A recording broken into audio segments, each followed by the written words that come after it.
राधे कृष्ण राधे कृष्ण। 61वां सूत्र।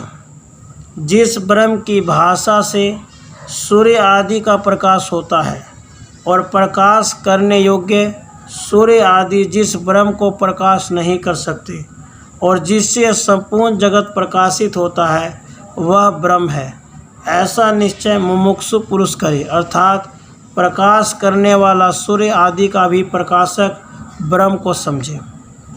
62वां सूत्र। इस प्रकार विदेह कैवल्य में स्थिति को कहकर परम पुरुषार्थ के मोक्ष तत्ववेता के निश्चय को कहते हैं।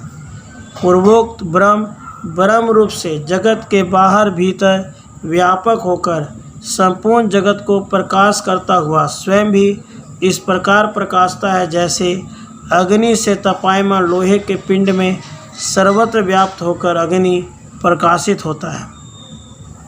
63वां सूत्र।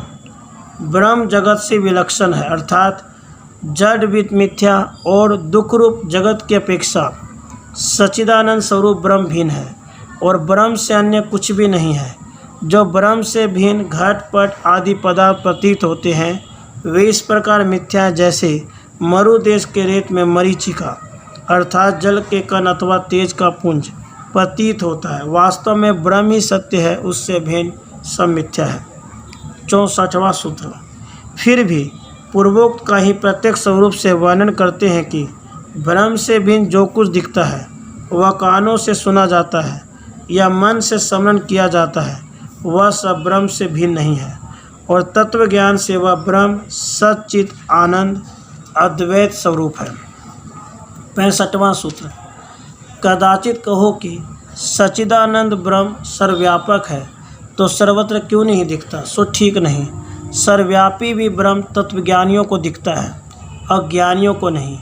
सर्वत्र व्यापक भी सच्चित आनंद रूप आत्मा को वही पुरुष देखता है जिसके ज्ञान रूपी नेत्र विद्यमान है और जो अज्ञान चक्षु है, अर्थात जिसकी दृष्टि अज्ञान से ढकी है, वह पुरुष अपने सच्चिदानंद रूप आत्मा को इस प्रकार नहीं देखता है जैसे प्रकाशमान सूर्य को नेत्रहीन पुरुष नहीं देखता है।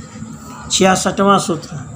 कदाचित कहो कि ज्ञान चक्षु पुरुषों का विवेक से देह इंद्रियों में अध्यास रूप मल के दूर होने पर भी पूर्व जन्म के अध्यास से संसार की वासना के वशीभूत होकर फिर भी अहम मनुष्य, मैं मनुष्य हूँ, ऐसा देह रूप बंधन प्रतीत होता है, तो आत्मस्वरूप में स्थिति मुक्ति कैसे हो सकती है?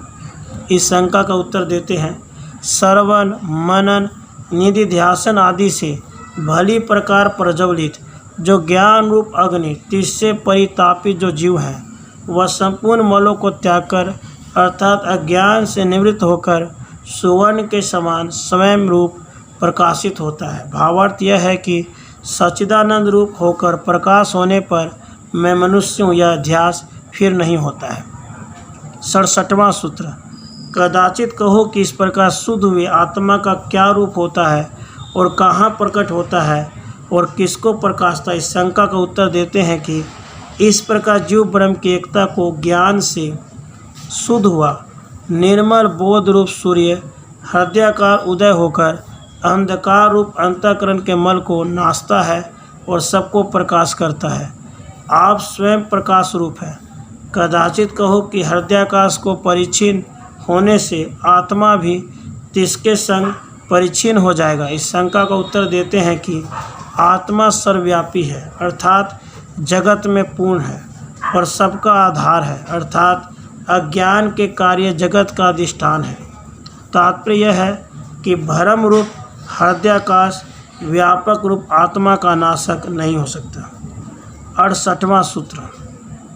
अब आत्मज्ञान को तीर्थ रूप वर्णन करते हैं और कर्म और सब तीर्थ और सब देवताओं की सेवा का जो फल है उसकी अपेक्षा उत्तम फल आत्मज्ञान रूप तीर्थ का है, क्योंकि आत्मा की सेवा से संपूर्ण सेवाओं की आकांक्षा शांत हो जाती है। कदाचित कहो कि तत्वज्ञानी भी स्वाभाविक पापों को दूर करने के लिए प्रयाग आदि तीर्थों का सेवन करते हैं, तो आत्मज्ञान को सवर्ण के समान प्रकाशमान और संपूर्ण मल से रहित कैसे कहते हो? इस शंका के उत्तर में आत्मरूप तीर्थ में स्नान के कर्ता को कुछ भी कर्तव्य नहीं। उसका वर्णन करते हैं कि दिशा पूर्व आदि, देश कुरु आदि, काल भूत आदि इन सब की अपेक्षा से रहित और सर्वत्र व्यापक रूप और शीत आदि के नाशक अर्थात शीत उष्ण आदि द्वंद्व के नाशक और सर्वदा सुख रूप और निरंजन अर्थात माया के कार्य जगत रूप मल से रहित जो आत्मा रूप तीर्थ, उसको जो मनुष्य कर्म से रहित होकर भजता है अर्थात सब कर्मों को त्याग कर जो आत्म तीर्थ के विचार में तत्पर रहता है, सर्व में व्यापक हुआ सबका ज्ञाता वह अमृत रूप हो जाता है अर्थात जो आत्म तत्व का श्रवण मनन निधि ध्यासन आदि के द्वारा विचार करते हैं वे सबके ज्ञाता हैं।